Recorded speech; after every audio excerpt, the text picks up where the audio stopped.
University professor and author of the book Police Power and Race Riots. Cathy, thanks for being on our program. Thank you. Some numbers to tell you, which I'm sure you might already know. 235 arrests, more than 140 vehicles set on fire, 19 structure fires, 20 police officers hurt. How did things get so out of control after a young man's funeral on Monday night? Well, this has been a situation that has been building up for a long time. This is not the first incident of police violence.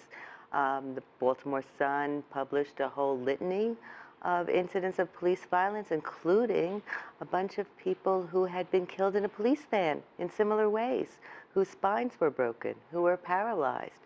And so the community has been on edge for a long time. They've been suffering from this, and they feel that their voices haven't been heard. And of course, there's still so many unanswered questions about what happened to Freddie Gray. But looting stores, setting cars on fire, how does that help Freddie Gray and his family? Well, there's two things. The vast majority of people are out there nonviolently. They're protesting nonviolently. They are seeking redress. They are talking to the political leaders. But there are young people who have felt punished by the police for a very long time, and they've exploded. And we have also sent them a message by not responding to incidents of police violence, by not saying anything about the past 2 decades in which police violence has been on the rise, until we had an explosion in Ferguson.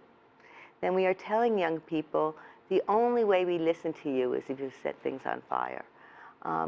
Because to some extent, the young people are right. We are not paying attention. But Cathy, how much of that really is about policing and police brutality or police violence, and how much of it is about what goes on outside the police department, socioeconomic issues, education, poverty, lack of opportunity, parenting? It's overwhelmingly about police. It has been. The Kerner Commission report came out back in 1967 and said that riots occurred in areas where the relationship between the police and the community was so toxic that the neighborhoods were combustible. And by the way, we're looking at some live pictures in Baltimore. Things right now seem rather quiet, but you see the crowd milling around. My apologies for interrupting you. No, that's quite all right. Most incidents of police violence have been triggered by most incidents of riots have been triggered by incidents of police violence. Poverty is terrible, but it's ubiquitous. And most people feel depressed by poverty. They feel exhausted by poverty. You know, we had reporters out in Baltimore Monday night when all this violence exploded, and they were actually saying that police could have been a lot more heavy-handed, and they were not. They really used a lot of discretion. And you know, so there's that other side of the story as well. No, I credit the mayor with that. And that was another insight of the Kerner Commission and Mayor John Lindsay, who was vice chair, which is the police relationship to the mayor should be that of the military to the president. It's up to the mayor to make sure that the police embodies the ideals and principles of the mayor's office, and that the mayor reflects the interests of his or her constituents. And in this case, do you think Mayor Stephanie Rawlings-Blake has done a good job handling this crisis? She's come under some criticism for not requesting National Guards until 3 hours after the violence broke out.